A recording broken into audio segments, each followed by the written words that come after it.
വഴിയായിരുന്നു ഇവരുമായുള്ള കമ്മ്യൂണിക്കേഷൻ മുഴുവൻ നടത്തിയത്. നിരന്തരം പാകിസ്ഥാനിലേക്ക് യാത്ര ചെയ്തു. 2023 മാത്രം 2 തവണ പാകിസ്ഥാൻ സന്ദർശിക്കുകയും ഇന്റലിജൻസ് വൃത്തങ്ങളുമായി കൂടിക്കാഴ്ച നടത്തുകയും ചെയ്തു. ഇന്ത്യയിൽ പാകിസ്ഥാന്റെ ഇമേജ് ഉയർത്താനുള്ള പ്രോജക്ട് ഏറ്റെടുത്ത് ബ്ലോഗുകൾ ചെയ്തു. ഇങ്ങനെ പോകുന്നുണ്ട് ആരോപണങ്ങൾ. 2023 ന്യൂഡൽഹിയിലെ പാക് ഹൈക്കമ്മീഷനിൽ നടന്ന ഒരു ഇഫ്താർ വിരുന്നിൽ ജ്യോതി മൽഹോത്ര പങ്കെടുക്കുന്നുണ്ട്. അവിടെ വെച്ച് പാക് നയതന്ത്ര ഉദ്യോഗസ്ഥനായ ഇർസാനുർ റഹീം എന്ന ഡാനിഷുമായി പരിചയത്തിലായി. ഇഫ്താർ വിരുന്നിന്റെ വീഡിയോ പിന്നീട് ബ്ലോഗായും പബ്ലിഷ് ചെയ്തിരുന്നു. പാകിസ്ഥാന്റെ ആദ്യ മര്യാദയും ചടങ്ങിനെ പ്രകീർത്തിക്കുന്ന യുവതി ഡാനിഷിന്റെ ഭാര്യയും മറ്റു പലരെയും പരിചയപ്പെടുന്നതും വീഡിയോയിൽ കാണാം. അന്നത്തെ വിരുന്നിന് ശേഷം ഡാനിഷുമായി നിരന്തരം സമ്പർക്കം പുലർത്തി. സോഷ്യൽ മീഡിയയിലൂടെയും അല്ലാതെയും ബന്ധം തുടർന്നു. പാക് ഇന്റലിജൻസ് സുരക്ഷാ ഏജൻസികളെ ഉദ്യോഗസ്ഥരെ ജ്യോതിക്ക് പരിചയപ്പെടുന്നത് ഇതേ ഡാനിഷാണത്രേ. പിന്നീട് പേഴ്സണൽ നോൺ ഗ്രാറ്റ അഥവാ അസ്വീകാര്യനായ വ്യക്തിയായി പ്രഖ്യാപിച്ച് അയാളെ ഇന്ത്യ നാട് കടത്തിയിരുന്നു. ഇന്ത്യൻ ദേശസുരക്ഷയ്ക്ക് ഭീഷണിയാകുന്ന പ്രവർത്തനങ്ങളിൽ പങ്കാളിയായി ആരോപിച്ചായിരുന്നു ആ നടപടി. പാകിസ്ഥാനിലേക്ക് നാട് കടത്തപ്പെട്ട ശേഷവും ഡാനിഷുമായി ജ്യോതി ബന്ധം തുടർന്നുവെന്നാണ് പോലീസ് പറയുന്നത്.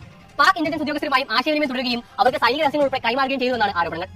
പാകിസ്ഥാനിൽ വെച്ച് അലി അഹ്വാൻ എന്ന പേരുള്ള ഒരു വ്യക്തിയാണ് പാക് സുരക്ഷാ ഇന്റലിജൻസ് ഉദ്യോഗസ്ഥരുമായുള്ള കൂടിക്കാഴ്ചയ്ക്ക് അവസരമൊരുക്കിയതെന്നാണ് അന്വേഷണ സംഘത്തിന്റെ റിപ്പോർട്ടിൽ പറയുന്നത്. അവിടെ വെച്ച് ഷാക്കിർ, റാണ ഷഹബാസ് എന്നിങ്ങനെ 2 ചാരന്മാരെയും പരിചയപ്പെട്ടത്രേ. ജാറ്റ് എന്ന എന്ന പേരിലായിരുന്നു ഷാക്കിറിന്റെ നമ്പർ ജ്യോതി സേവ് ചെയ്തിരുന്നത്.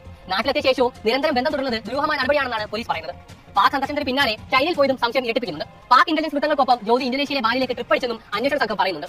പഹൽഗാം ഭീകരാക്രമണത്തിനും ഓപ്പറേഷൻ സിന്ദൂറിനും ശേഷം രാജ്യത്തുടനീളം അന്വേഷണ സംഘങ്ങൾ നിരീക്ഷണം ശക്തമാക്കിയിട്ടുണ്ട്. കഴിഞ്ഞ 2-3 ദിവസങ്ങൾക്കിടയിൽ മാത്രം പഞ്ചാബിൽ നിന്നും ഹരിയാനയിൽ നിന്നും 10ഓളം പേരെ പാക് ചാരബന്ധം ആരോപിക്കപ്പെട്ട് അറസ്റ്റിലായിട്ടുണ്ട്.